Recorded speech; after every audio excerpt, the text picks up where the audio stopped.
The story of toilets. Long ago, people didn't even have houses, so building a toilet was the last thing on their minds. They roamed the forests, hunting animals, gathering berries, and squatting behind a tree. Then they learned to farm the land and made themselves home to live in. Some built a toilet in the yard, but it was only a hole in the ground. When the hole filled up, they simply covered it with mud and dug another. This worked fine until they ran out of space. The ancient Romans had a much better idea: public toilets. They placed a long stone slab with holes over a deep trench.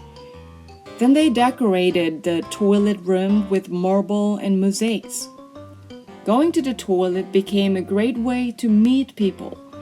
Romans sat in a row, chatting about politics and plays. Below them, water flowed through the trench and washed everything away. At Roman banquets, rich guests didn't even have to leave the room. They simply asked a slave to bring in a silver pot and filled it there and then. In later times, people were more shy about these things. Lords and ladies preferred to go on lawn, using fancy cushioned toilet boxes often hidden behind a curtain. These were a lot more comfortable, though someone then had to empty them. Castles and fortresses had basic toilets built into their design. Some jutted out from the main building, emptying onto the moat below. Stinky moats were great protection. No enemy wanted to wade through them. But the smells were about to get worse. Medieval towns were being built, and everyone had forgotten the Roman public toilets. Luckily, they still had pots. These allowed people to go in the comfort of their own bedroom. They were known as chamber pots. But the pots had to be emptied, and the easiest way was out of a window. Unlucky passers-by got a yucky surprise. With nowhere for the waste to drain away, the smell in the streets was disgusting. It's a wonder anyone ever went shopping. Kings and queens had to introduce toilet laws. I forbid you from dumping filth in rivers or on the streets, Edward III announced to the people of London. The problem was finally solved by laying pipes and drains underground.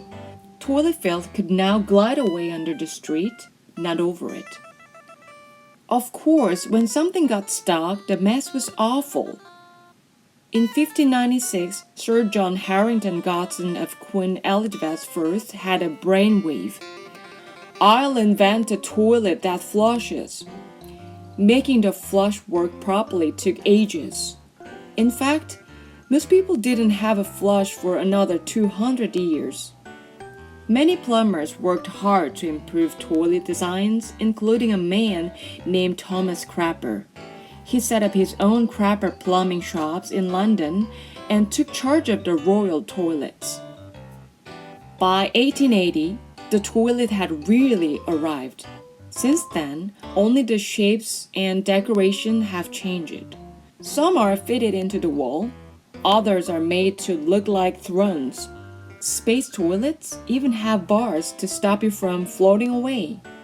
Today, we take toilets for granted, but spend a day in the woods and you will soon learn how things were for our ancestors.